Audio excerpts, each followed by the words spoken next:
Welcome to the Grow Down on Soil Health, the podcast where we dig deep into sustainable farming practices that can enhance your land and your bottom line. I'm your host, Dr. Ben West, Executive Director of Farmers for Soil Health, a program dedicated to improving soil health practices such as planting cover crops.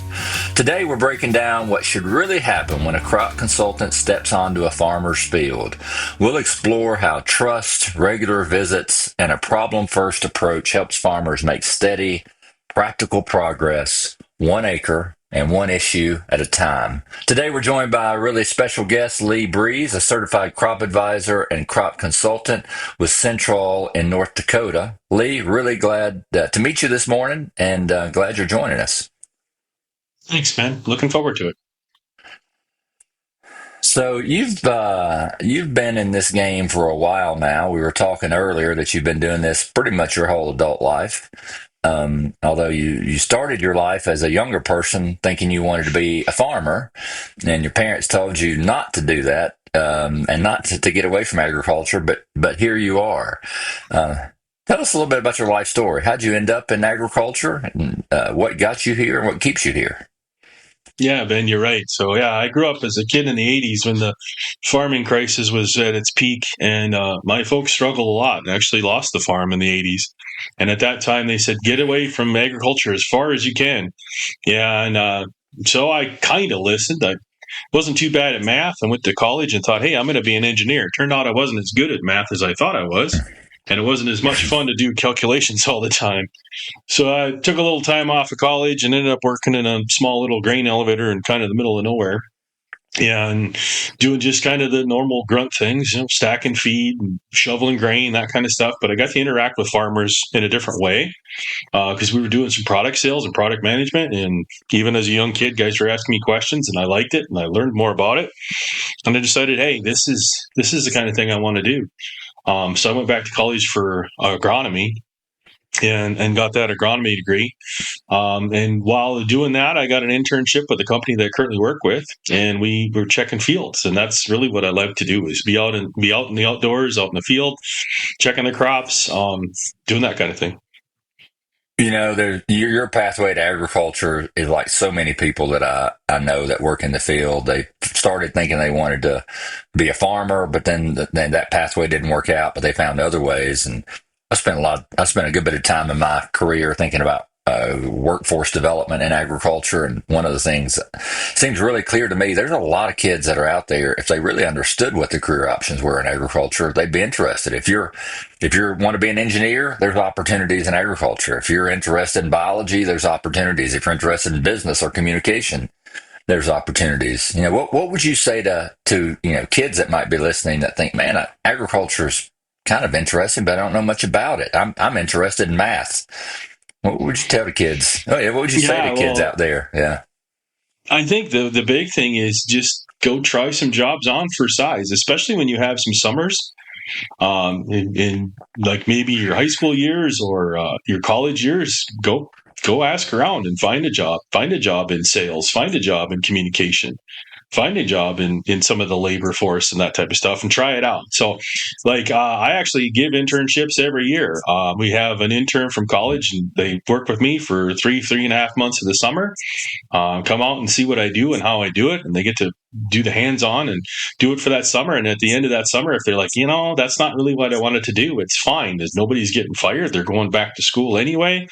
And I'm pretty open about talking about what the job really is like and what it's not like. And we also talk about other jobs related to the things that I do, whether it be agricultural sales or the service like we do strictly, or product application or equipment management or equipment sales. We talk about all those types of things in that summer. So I think really the big thing is get an internship or get a summer job and try some different things out. Yeah, that's critical, right? I think the best thing that can happen to any kid is they get a really crappy job early in their life. And what defines a crappy job is different for everybody. Mine was when I was 16, I worked in a grocery store. And I just hated it because it was the same thing every day, and it was indoors every day. And I realized I like to be outdoors as much as possible, and I like something new every day. That was important to me. I could never be an accountant, even though obviously people who do that work love it. But But it sounds like you're the same. Like you really wanted a career where you could spend some time outdoors and have different challenges. And you spend time outdoors both professionally, but also personally. You're an outdoors person. Uh, what's your favorite thing to do outdoors up there in North Dakota? Yeah, well, so I tell everybody I got to be outdoors because I think I have dirt in my veins. I was born that way. But I'm an avid hunter. I'm not so much into bird hunting so much, but I do like big game hunting, and I especially love taking on prairie dogs and squirrels. Those types of things are a lot of fun. So yeah, but even just spending out time outdoors, I'm not so much. It's not all about the actual harvest of the animal necessarily. It's just being outside and spending time outdoors, even in different weathers. And I'm really looking forward to a little more cool weather here so we can get out and do some spearfishing on the lakes nearby. Well, you live in North Dakota, and I live in Tennessee. Your definition of cool weather is probably a little different than mine. How's your? We're sitting here. We're doing this podcast in mid-December. How's your winter shaping up so far up there? Yeah. So, today's it's warm. It's about 15 degrees out today. Tomorrow is supposed to be -2 and -3 and -4 and the rest of the weekend. That'll make some really good ice for ice fishing. So I'm looking forward to that. Tends to be pretty windy, so the wind chill kicks up a little bit. But as long as you put on, I always say I prefer the cold weather to hot weather because I can always put more clothes on. I can only take so many off. Yeah, I agree with that for sure. Every Southerner listening to this podcast right now is laughing because you said today's pretty warm. It's about 15, and that's that's not a warm day for this part of the country. Well, so obviously you've got a lot of connections to the outdoors and a lot of interests. One of the things you're obviously interested in, professionally and personally, are plants. And I know you kind of call yourself as a plant doctor. When I read that in your bio, made me think about there was a extension forester at the University of Tennessee that I worked with for many years, and many years ago he put together a talk called "Why Do Trees Die?" And it was just to talk about the biology of trees, and it was the most popular talk. He got requests to do that talk all over the place, just to lead people through a basic understanding of what happens in the life cycle of plants and trees in particular. But what does that mean to you? So you're a plant doctor. What does that mean, and how does that show up in your work? Yeah, well, so I'm a plant doctor, both in just ease of describing my job to others, but also literally, I got my doctorate of plant health from the University of Nebraska as well.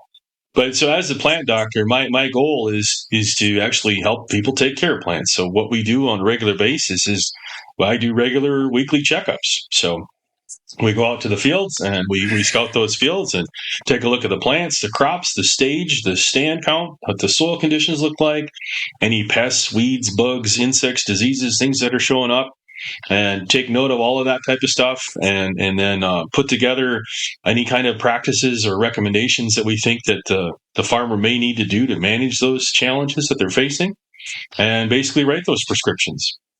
I'm I'm thankful that I'm not also in the sales industry, so I am actually just the selling information. I'm a consultant with service, and so then I write the prescription, and then the farmer goes to his local co-op or whomever he prefers to purchase from if he needs to buy something. And so it's very much that same way. Like if you go to the doctor for a checkup, I'm given a checkup on the fields, write the prescription for what needs to be done, and then you'll head off to the pharmacy and get what you need, and you know get it applied. And your doctor will help you with the applications and how to do it and what to use. And so I do that too. But I have a very tight relationship with my farmers. I'm seeing them every 7 days in the summertime and at least once or twice a month in the wintertime. It's been such. You and I grew up around the same time. We're kids of the '70s and '80s. Agriculture has changed so much in that time. I think one of the biggest shifts in agriculture has been the importance of and the reliance that farmers have on consultants. I mean, agriculture has gotten so complex and technical. There's no way now for any one farmer to have all the expertise and knowledge they need to run their operation. So, they have to have people like you that have specialized expertise. So as a consultant that's been in the game for a while, in your as the the consultant working with clients, with farmers, what's important? Like, what are the important things that you bring to the table to help farmers make their operations more successful? Right. So one of the things that I do bring is that specific expertise, right? So you touched on it. Like, there's no way that a farmer can know everything they need to know. They already know a wealth of things just in order to pull off farming, between being able to run equipment, fix equipment, and also to the agronomy knowledge that they need in order to do that, how to manage and work with the equipment, the soils, the plants, the whole thing. And then it gets into economics and marketing, everything like that. So a lot of farmers in my neighborhood are actually, quote unquote, farming that job out of me for that expertise, for the agronomy knowledge. And so that I go out and provide that, like, get the heavy core, hardcore science. That's what I do all the time. Like, I'm always getting updated on the science, going to meetings, reading journal articles, reading scientific papers, that kind of stuff, staying on top of what's going on. And then just the volume of what I'm doing, working on several farms and several thousand acres, we see those problems again and again and again. And we see different tactics or different situations. So then I can help those farmers choose the ones that seem to be working better in our neighborhood, so that we can address those problems that they're facing. So obviously the technical aspects of what you do, really important. Farmers need the right information at the right time, and specific information that only someone with real expertise can give. But I imagine there's also a lot of relationship building and good communication that has to go into what you do. Can you talk about that a little bit, about how you It, build relationships with farmers and what they expect from you? right. So yeah, that's really, it's delivering on your promises, and giving them the accurate information, not just what necessarily they want to hear per se. So, like any good doctor, I always say, though, I'm overweight, and if I go to my doctor, they don't tell me that I need to lose weight, I probably need a new doctor, because they're not being honest with me. And whether or not I do something about it, that's basically my decision, right? But I want to have the doctor giving me the right advice based on what is truly good for my health. And this is what I do with my farmers. I give them the right advice, not necessarily what they want to hear, but what is actually true and what's going on for them. So that's really the main thing, and it's unbiased. And the farmers that I work with like the fact that I'm not connected with sales, so that they know if I recommend some type of product or some type of intervention, that I'm not getting another bonus. I work directly for them and they pay me, and that's where the information comes from. And so there's confidence there. But a lot of this is just, it's like any relationship, you build it over time. They give you a little bit of courtesy trust. I give them a little bit of courtesy trust that they're going to be honest with me, and we work from there. And we find out if our goals and ideas work together, and what we can do to help work together. And over time, you build that trust. And I'm quite proud of where I'm at. I've been doing this for almost 30 years right now, and I've had the vast majority of these farms and farmers for the majority of that time. I would say most of the farms that I work on, I'm on the second generation of those farms. A few I'm working with the third generation. So I started with grandpa, worked with dad. Now the grandsons come into the farm. And if I hang on a little bit longer, probably another 5 years, I'll hit 4 generations on at least one or two farms. So Wow. it's that long-standing kind of relationship. Now, are we best friends with all of the farmers? No. There's some guys that are my buddies, that are my hunting buddies, and I go hang out with them and that kind of thing.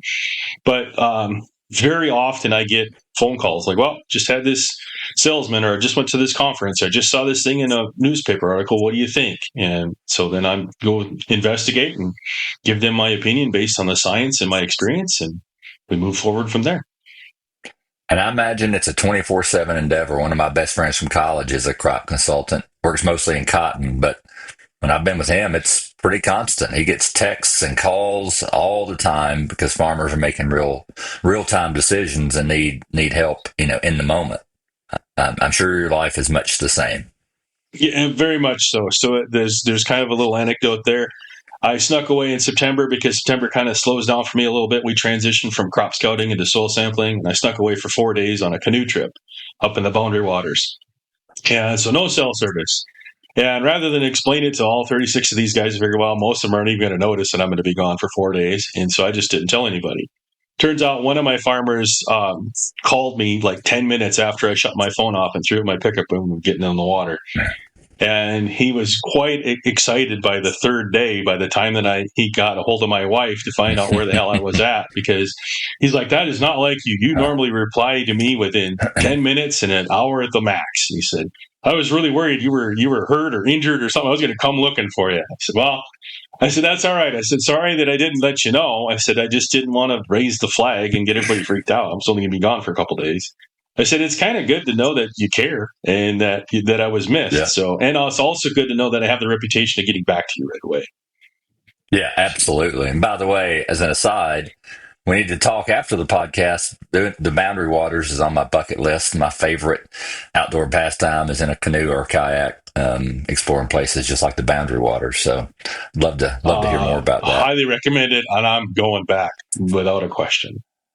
Yeah. Well, we can spend the rest of the podcast on that, but let's actually, start digging into, the work that you do with farmers and how you see practices like cover crops playing into their total farm operation strategy. But before we do that, let's talk just a little bit about Farmers for Soil Health.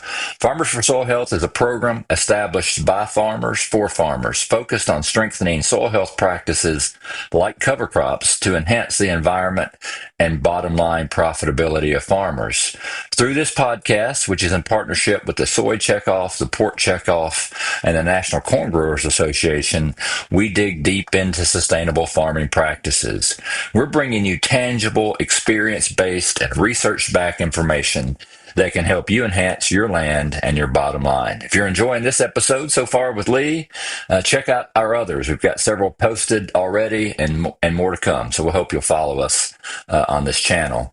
So Lee, let's get into the nitty gritty of your work with farmers. And I know reading some of your information and talking before we got started, you really kind of take a problem first approach when dealing with farmers. And I suspect you never get a call from a farmer that says, Lee, I'm just calling you because everything's great. They probably call you because they have a problem, and that's how you start. So talk a little bit about your approach in solving problems with farmers. Yeah, you're 90% true there. 90% of my phone calls are, hey, what am I going to do here? But I do get that 10% of like, wow, this was really good, or this worked really awesome. I got a really good friend of mine, one of my farmers, and he just calls me out of the blue like, man, this cover crop looks amazing. I'm glad we did this. So That's I do awesome. like that. But yeah, no, my approach is very much that. So I kind of use this human health analogy to go with it. So we all know that we should eat healthy and exercise, right? We should do that. That's a good thing. But what does that mean in your daily life? What does that mean for you on it? What are you going to do? What are you going to do to eat healthy? I mean, it's specific, right? So some people like mayonnaise, some people don't. Some people like mustard, some people don't. It's all about what are you going to eat? What kind of foods? When are you going to eat it? If you're on a traveling circuit and you're going through airports at weird hours, like it's really hard to eat a consistent, healthy meal, right? So this is part of the challenges. And so it really gets down to the specifics. So I like to take time, investigate the farm, look at the fields, spend time talking with the farmer and find out what are the challenges you're facing? What are the problems that are happening? What's going on? Because I want you to have healthy soils and a healthy ecosystem on your farm. But what does that really mean? Where are the challenges at? And what can we do to address those challenges or like find a compromise?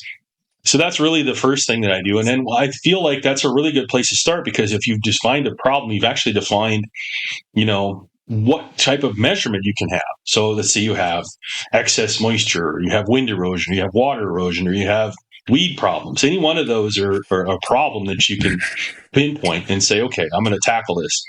Now that you've identified a problem, you can start, which tools are you going to use to try to manage this? So the other side of this is very much like when you're working on a piece of equipment. So the combine breaks down in the middle of the field.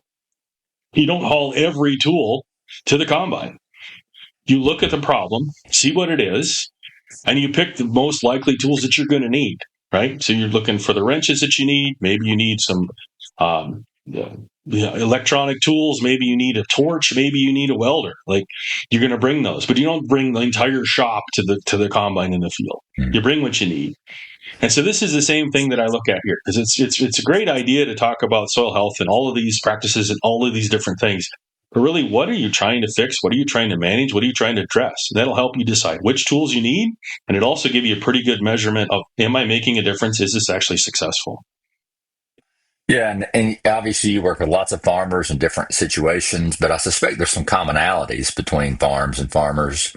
What are the big two or three problems that you regularly see with farmers, and why do they call you? Like, what are the problems that they bring to you most often? So what I've found with this is that it's a regional type of thing. So agriculture is specific to the different areas. In my particular region, we have saline soils, so salt affected soils based on our rainfall. That's not a common thing in a lot of places in the US, but it's our number one problem. We also have some issues with resistant weeds. That is a common problem, and it's in a lot of places. But when I say that I have resistant kochia, that's going to ring true for some of your listeners, and some people aren't even going to know what that plant is. But it's this idea of identifying what it is, where you're at, what tools you have available to you, and then how you kind of work through that. Talk to me a little bit about the saline soils. I'm not familiar with that issue. How does it happen? What causes it? And how do you manage it? So there's two main ways it can happen. One is through irrigation. So if you're irrigating with hard water, high calcium, magnesium, that kind of stuff, you put a lot of water on your surface and you get evaporation, you're adding those salts to the soils. And basically it's very much like you shouldn't drink seawater, right? Because the osmotic potential that water pulls the water out of your cells. Same thing happens here when we have a lot of ions in the soil, calcium, magnesium, in particular where I'm at, that pulls the water and make it actually drought. So instead of irrigated salinity, I have what's called natural salinity. So basically, we're in just the right rainfall of a semi-arid region where we get enough rainfall that it dissolves these nutrients, calcium, magnesium, sodium, and it gets them in the groundwater. The groundwater flows downhill or into different areas, and then we get enough evaporation that it pulls. We have a net upward movement of water. So as that water evaporates, it leaves the salts behind. It's very much like boiling a pot of water in the stove of hard water, and you're going to have that crusty ring of salts along the edge of the pot. And you keep doing that, and if that's your direction of water flow, is leach down, grab the salts, and then move into those areas and evaporate on the surface. We build up very high salinity profiles to the point that it's saltier than seawater, and the plants will die because they can't get water. And how do you manage that? You got to manage the water. And it's very challenging. So it sounds simple. If you can intercept the water before it evaporates, cool, you don't have that issue. If you can get water to infiltrate and dissolve those salts and bring them down to the profile, instead of being concentrated at the surface, they get diluted at 2 inches, 4 inches, 3 inches, 8 inches, whatever, as you go down the profile. So that's really what it is manage the water. But it's a challenging thing when water is one of our limiting factors here. So we do use cover crops to help with this. And the cover crops are help by intercepting the water before it evaporates, and also by providing cover on the surface of the soil to reduce that evaporative pull on the surface. And so I'm using cover crops that are very saline tolerant, things like oats, barley, cereal rye, and sunflowers, and even canola. Those are the cover crops that I'll choose because they're saline tolerant. I'll stay away from things like clovers and other legumes in general because they're not tolerant at all. Yeah, so cover crops, a lot of farmers use cover crops specifically for that, not for salt, but to increase water infiltration, to keep water from running off the field, rather infiltrating into the soil, increasing soil moisture. But in your case, you're also using it as a management technique for this issue, for salt. Yeah, yeah. Yeah. Well, we're trying to get better infiltration, so the water goes down and brings the salts with it. We're also trying to use that excess water so it's not moving laterally and then evaporating. So it'll move to low areas of the edges of the field and evaporate. So I'm trying to burn that water before it does that. Yeah, so that's a great segue to the last little discussion topic I wanted to really hammer on and talk more about sustainability and cover crops. You've been in this game for 30 years or so. I suspect when you started your career in crop consulting, you never heard anybody use the phrase soil health. It's a relatively new thing.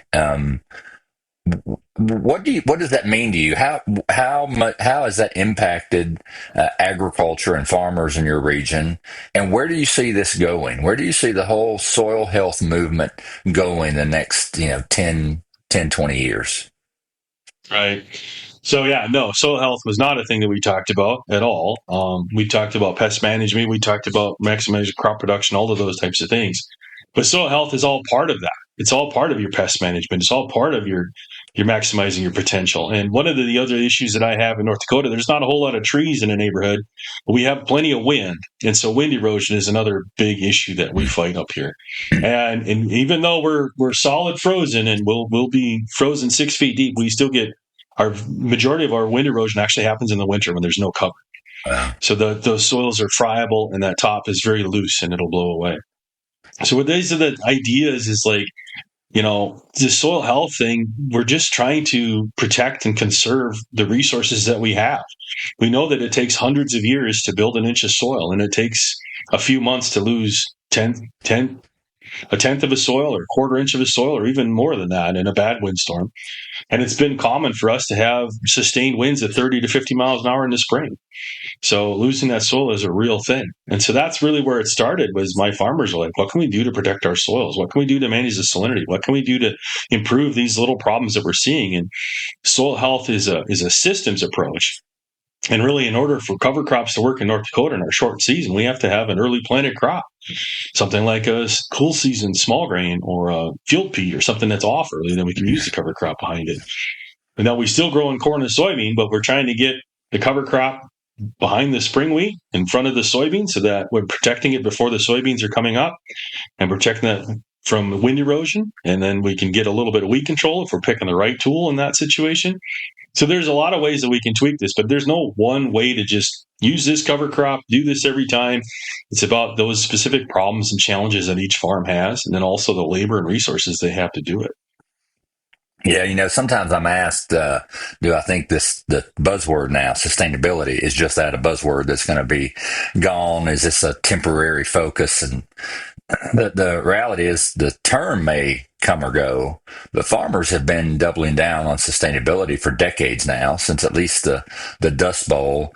One of the things I'm excited about as a conservationist is specifically around cover crops. I mean, right now we've got less than 10% of farmers in the country using cover crops. As that number goes up, as more and more farmers adopt it and start tinkering with the practice, I think we're going to see a lot of innovation on farms all across the country and how to use this very specific practice, cover crops, in ways that greatly boost their sustainability, but also the bottom line. How have your farmers you've worked with, how have they financially benefited from cover crops? Yeah, so that one's a little tougher deal, right? You ask a hard question, like, is there a Yeah. direct benefit to cover crops? And I think one of the reasons that you hear a lot of talk about livestock in these systems is that that's one way to make some money off of cover crops, is use that for a forage crop. But one of the things that I think has really helped my farmers realize gains, and I don't know that we can say direct economic gains, because I think these are, again, it's because it's a systems approach. It takes years for these benefits to really kind of shine through. But we're definitely getting weed suppression and weed control. We're getting very good weed control from a good cereal rye at the right time in the right system. And I'm getting control of those herbicide resistant weeds that are early problems that are really, really challenging for us to manage. So that's an easy one. Now, are we using less pesticides? Maybe, maybe not. But we're getting much better control, and we're getting a better protection for that crop. And so we're getting better yields out of the deal, and just a better, healthier field in general.